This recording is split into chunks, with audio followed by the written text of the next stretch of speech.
Guys, deluded, I'm back again. Thank you very much for tuning back in. Fridays is obviously Q&A days. Now, if I've missed you out, I apologise. Get in the comments with some more questions. Get in the comments if I've answered your questions. Just get in the comments without that. I can't do it. I'm not going to sit here and lie and make up my own things. I'm not a waste man. Like, let's just crack on with that being said. What way should we start? Let's start in the middle, man. I don't know why, but let's just start in the middle, man. It's Easter weekend and that. Like, just do random stuff. Anywho, Colossal Design asks, Q&A, with the likes of James Maddison, Nelson, Sancho and Foden, in brackets to name a few, coming through English ranks, the future seems bright for England. Do you think this current crop of talent will be the team that changes the world's perception of English football lacking identity, as the young teams collectively possess flair, greater flair in my opinion, when comparing them to past and stuff? I'd hope so, but we've been here before now.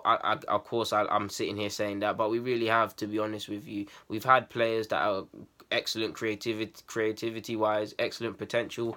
So we'll always, for me, I've always said potential. I mean, bringing through players is not always the problem. Yes, it seems we've got a higher standard of player and guys that are levels to their counterparts. You look at England's under-17s to the Spanish and the whatever, how they progress to the next few years is going to be interesting. But right now, their levels, they won the thing. I get you on that aspect. But on the other side of it, there needs to be an identity. That's not on the players, man. Like you've seen Sterling's in the first team, man. These guys, it's sad because obviously they have to meet halfway with coming off Sunday League to coming academies. But how they like to play is one being coached out of them. So it's not even a case of there's no coach currently English manager that's saying go out and express yourselves in another way. We're trying to copy too much people. The talent is there. You need to play the players how best they can play. When the Spanish were doing the tiki-taka and it was doing a madness, that's all you wanted to. That's all English players, managers wanted to do. That's all you heard. That's all you heard. Three at the back. Now you saw the English national team and the thingy going there. The Germans want to be like the Germans. Want to be like everyone. To Dutch at a point, even though they didn't win the World. They've never won the World Cup. Or whatever. Yeah. You get where I'm going. So it's not, for me, it's not down to the players. We've been here before. It's an extremely sick amount of players coming through. Foden, Sancho, Nelson, Sessegnon. There's bare hard man. And there's guys that even if they don't hit that level, they'll have a career. Gomez. There's guys. Jake Vodkins of Southampton. There's man out there. There's load of Reading looks interesting. Whether he gets there, I don't know, but the talent is there. Is if there is going to be a clear identity, clear emphasis on how they want to play and sticking true to that and things like that. Because right now there's not. It's not really togetherness. Look at Spain. There's men that legit hate each other in Real Madrid and Barcelona. Obviously it's toned down a bit, but they're able to play together. English players sadly on the football pitch, and of course I'm exaggerating a little, bar the teammates, they look like a bunch of strangers. Like it just looks like a link up. Like they don't look. There's no way of playing. When you see the Spanish counterparts and even the Chileans and the Icelandics, just about anyone, they looks like they've been playing. They play at club level, and I don't have the answers. I don't know what's wrong in that aspect. To be honest with you, there's many things. There's probably many reasons. There's lazy excuses and there's probably legit excuses. That's a great question, man. And I got track of waffling. But for me, if you can't win anything with Rio Ferdinand, with Wayne Rooney, with Lampard, so Campbell, John Terry, all of these sick men, then if you can't, then the future looks a bit pessimistic to a degree, because again, no identity. But anywho, Tekesti, forgive me if I've said your name wrong, bro. You've said, do you think it's a good idea to bring in Tuchel and spend Millerstadt after their fallout in Germany? What we need is a strong and smart personality and coach like Simeone. As for the Simeone one, I don't mind. But granted, I've moved towards other guys, but I don't mind. You'd think, yeah, it could be problematic, and that's a legit reason. Everybody's forgetting that Aubameyang and this guy were having a bit of disagreements as well, so that could be two people at conflict already. You'd think it caused problems, but at the same toss of the coin, guys are grown men. You're not school kids. You need to put yourself.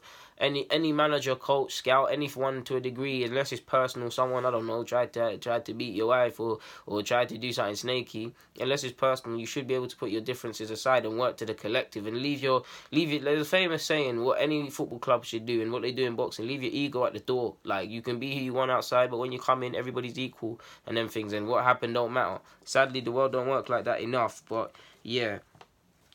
Will Grigg asks, my guy, would you take Cesc Fabregas back at the club, either as a player or as a coach? Well, as a coach, you've got to try it, man. The new wave is these young G's. He knows the club. He evidently still loves the club. What happened, sadly, with the Barcelona and, Snake and a waste man are going Chelsea, even though they won 2 Premier Leagues. Pagan thing, but yeah, why not? If it's up to me, and I always say that because it's easy for me to sit here and say that as an armchair fan, he'd be at the club now, to be honest with you. But yeah, I'll take him back as a coach for sure. As a player, you'd like to think if it ain't gonna happen in the next years, then it's not gonna happen. Is he even getting selected for the Spanish squad? Was he there? Was he there when Spain beat Argentina? I can't remember. I swear you weren't there, Gigi. I see Iniesta and that, Nisco and that, Thiago and that. If he was there, I stand corrected, and I'll take the bants back. But I'll take him back as a coach. As a player, yeah, but it's just another. I'll take him back because he's Cesc Fabregas at the end of the day. But it's just he's a snake. But it's just a case of adding more midfielders that we don't need. Cesc could do the deep line thing. In fact, we do need him, but I want the DM, to be honest with you. And Wenger ain't gonna do it, so I don't even want to sell myself the dream, put myself through it, man. It's like me and asking for Malcolm. I need to stop doing it to myself, guys, man. You need to help me. But next question. DNM9, I'm acting like I can't read, asks, what did you do during the international break since you don't watch footy as you normally do? Cooled off, watched a bit of Peaky Blinders, just chilled off, just watched a bit of YouTube vids, just cooled off, man. Just took time to reflect and think about what's more important in life.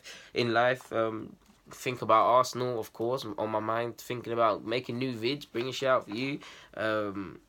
Yeah, that's it really, man. Watched Argentina, Spain. Yeah, didn't watch none of the England games. Saw the highlights of was it Italy? Yeah, man. That shows you my level of caring about that at the moment. But yeah. FCHS student asks, DG, what do you think motivated Wenger to give Mertesacker another year extension for his contract? He's clearly on his last legs, and even though he looked horrible bar the final versus Chelsea,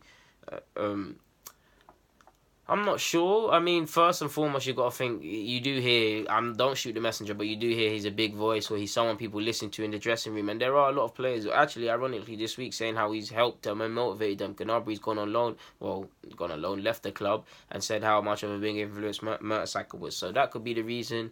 Keeping the cohesion and all of these things. Clearly, it wasn't a sporting decision, bro. It was clearly, like you just said, bar the final, credit where Stewie stood up to be counted, and he was on a madness that final, but he's not at it. So it wasn't a sporting decision. It was clearly sentiment and just being in the dressing room and a cohesion sort of thing. And you know Wenger likes to do this for years. He's not just him carrying a couple, man. Monreal's been one of our better players of the last furlong of the season, as I keep saying, but if we're honest, a 32-year-old at whatever age he was wouldn't have been playing centre-half. It's these sort of sentimental things. I'm not digging out Monreal by any stretch of the imagination. I'm just trying to answer your question, bro. So, yeah. Lastly, Ibrahim, my guy, asks, why don't more top 6 sides take the top talents from the relegated sides? This is your words, not mine. I think let me start again, man. I think you said something wrong, not to dig you out, but this sounds mad. Why don't more top 6 sides take the top talents from relegated teams? We'll just leave it at that. My don, man. I don't know, to be honest. Everybody's linked with Evans, but I don't know, to be honest with you. I mean, if I look at who's in the relegation spots right now, West Brom, Southampton, and is it West Ham? There's not really anyone to take. Lanzini off the top of my head, for sure.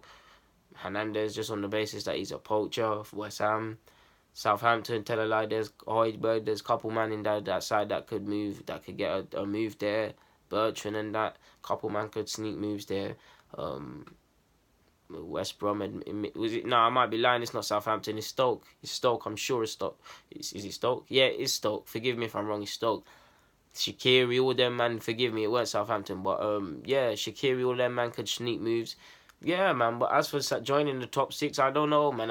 If I'm honest, all the top 6, there's really more lucrative targets. Yeah, you could sign Shaqiri probably could do a thing off the bench or something for like a Spurs or something, but yeah, man.